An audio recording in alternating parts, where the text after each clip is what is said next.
Good morning, children. In the previous class, we have studied about globe and latitudes. Now, today we are going to study different heat zones of the earth and longitudes.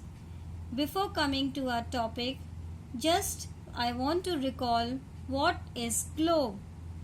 Children, do you remember what is a globe? It is a true model of the earth, and it is of different size and shapes. We have of different size and different types that we have already discussed. And do you remember what is latitude?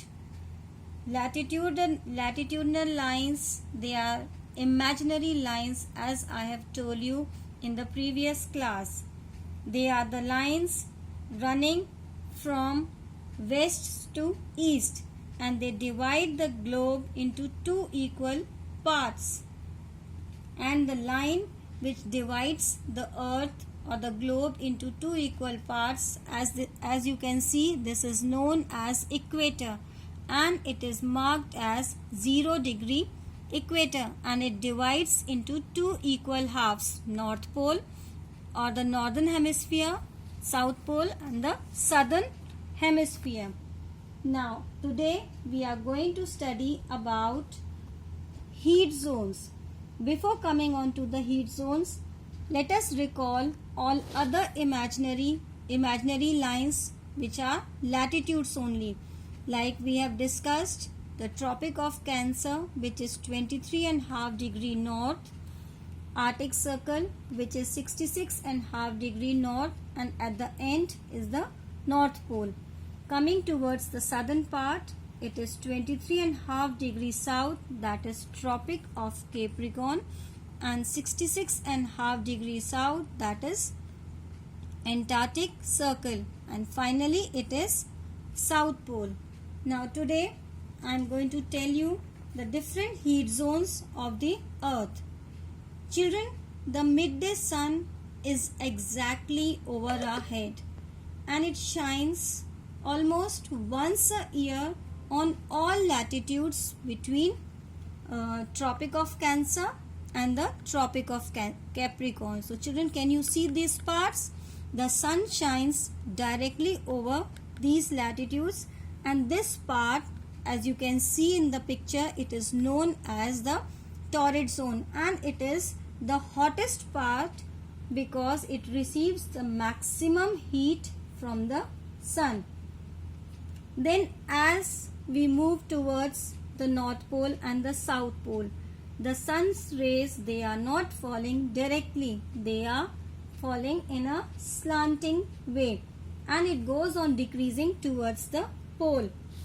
And we say that is from Tropic of Cancer to Arctic Circle in the north hemisphere, in the northern hemisphere, and Tropic of Capricorn and the Antarctic Circle in the southern hemisphere.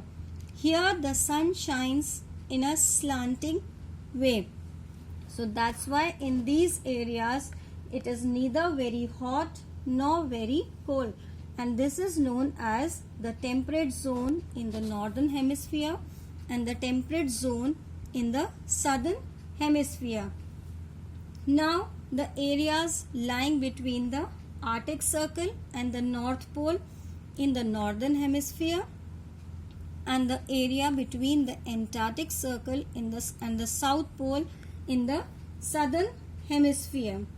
This area is very cold. As you can see here, it is the North Pole and the South Pole. This area, it is very cold because the sun does not shine here. The sun's rays are always slanting, and it does not reach directly towards the poles. That's why this area receives very less heat, and it is almost covered with ice, and it is the very cold area.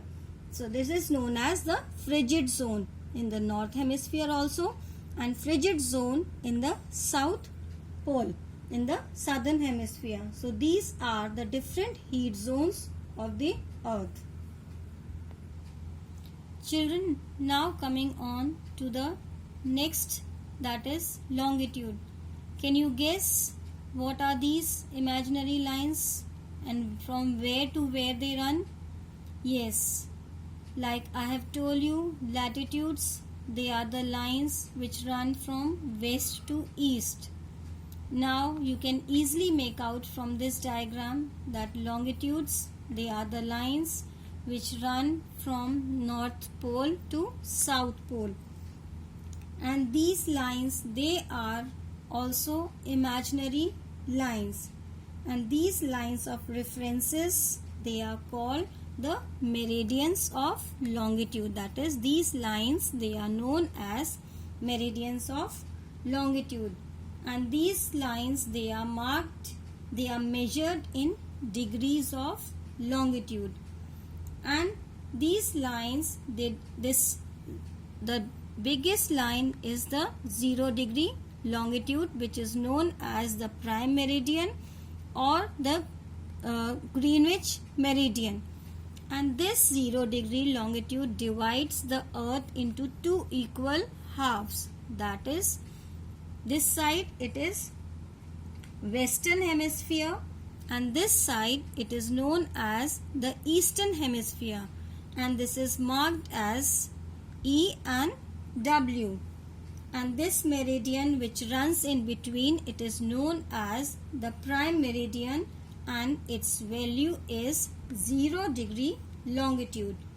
And from it, and if we count from 0 degree meridian, that is this side, eastern side, and the western side, it is 180 degree in the eastern side and the 180 degree in the western side, and it divides the earth into two equal halves, eastern hemisphere and the western hemisphere. And children, suppose we want to find out any place or we want to locate any place, then with the help of these longitudinal lines as well as with the help of latitudinal lines, we can easily find out the exact location of the place, that is at which particular latitude and longitude the place is located.